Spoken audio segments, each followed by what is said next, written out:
A gente segue aqui com a declaração de Trump de que a segunda fase do acordo de paz, segundo ele, já começou. Só que apesar do cessar-fogo, ainda existem pontos em abertos que vão exigir muito dos negociadores. A gente listou alguns importantes aqui. O primeiro desafio é justamente garantir o cumprimento do cessar-fogo. Isso porque o cronograma para a retirada completa das tropas israelenses de Gaza ainda não foi acertado. Tem ainda a questão dos reféns que não sobreviveram. A gente falou disso no começo do jornal. O Hamas admitiu que não sabe a localização de todos os restos mortais, de todos os corpos.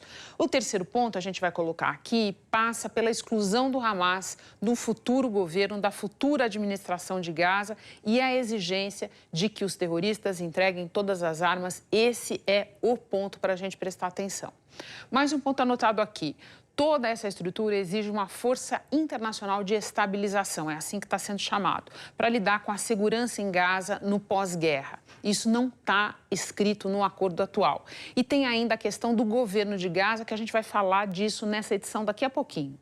Dentre os 20 tópicos do plano apresentado pelos Estados Unidos, do chamado Plano Trump, existem pelo menos 2 que são alvo de forte discordância entre os dois lados, Israel e Hamas. Por isso a gente chama de volta a Danusa Matiasi, direto de Tel Aviv. Ela vai falar disso para nós. Danusa.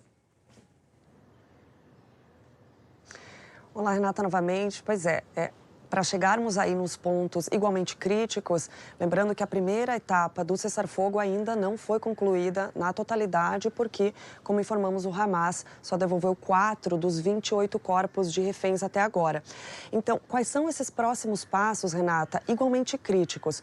Um deles, de maior fricção entre os dois lados, se refere, como você disse, ao desarmamento e à destituição do Hamas do poder de Gaza, que são exigidos pelo governo de Israel.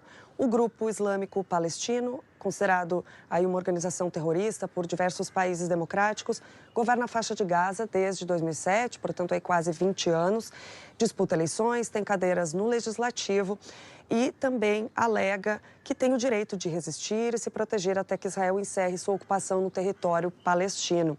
Até o momento, o Hamas concordou apenas em ceder a administração de Gaza para um governo de transição supervisionado pelo Conselho da Paz de Donald Trump. Nesse caso, então, os terroristas buscariam anistia ou deixariam Gaza para exílio no exterior. O que me leva aqui, Renata, para a próxima questão, tão importante quanto e que ainda segue pendente.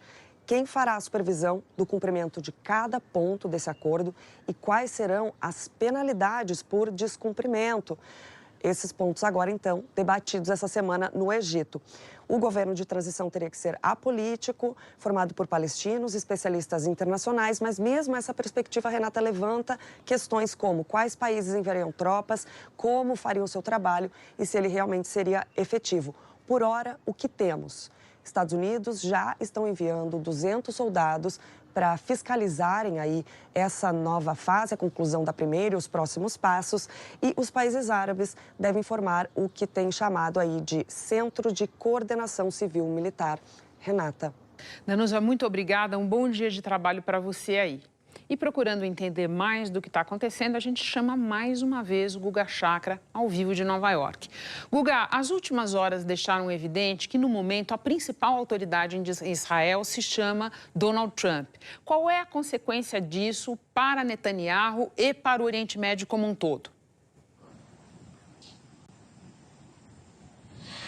Bom, Renata, o Netanyahu, ele sai de uma certa forma, dá para enxergar o Netanyahu como mais enfraquecido depois de todo esse processo em relação à coalizão dele. O Netanyahu sempre disse que a guerra só terminaria quando o Hamas fosse eliminado. O Hamas não foi eliminado, o Hamas ainda está na faixa de Gaza, ainda está armado e domina as áreas de onde Israel se retirou. Por outro lado, Netanyahu pode argumentar que conseguiu a libertação dos reféns, mas ninguém em Israel avalia que o Netanyahu é o responsável pela libertação dos reféns. Como você colocou, o Trump é o grande responsável pela libertação dos reféns, que era a grande demanda da maior parte da sociedade israelense. E esses setores da oposição israelense sempre culparam o Netanyahu por não priorizar a libertação dos reféns. Agora, com a guerra se encerrando, a gente não sabe o que vai acontecer no futuro próximo, se cessar-fogo vai durar, mas o cessar-fogo durando, pode começar aos poucos uma pressão para a queda do governo do Netanyahu. O Netanyahu fica numa situação bastante complicada. E um problema para o Netanyahu é que, historicamente, o Trump sempre, os presidentes americanos, sempre priorizaram Israel, sempre tiveram uma relação muito boa com Israel. Mas o Trump tem uma relação de amizade com o emir do Catar, dos Emirados Árabes, tem com a Arábia Saudita, tem também com o líder da Turquia, com o Erdogan, com o ditador do Egito, o Sisi. Então tem várias figuras que o Trump se dá bem na região. E, naturalmente, isso reduz um pouco o poder de barganha do Netanyahu nesse momento. Eu não duvido que o Trump comece a pensar numa Israel sem o Netanyahu. Ele não precisa tanto da figura do Netanyahu, ele pode ter uma boa relação com Israel, com outro líder no poder. Renata. Guga, muito obrigada. Bom descanso para você.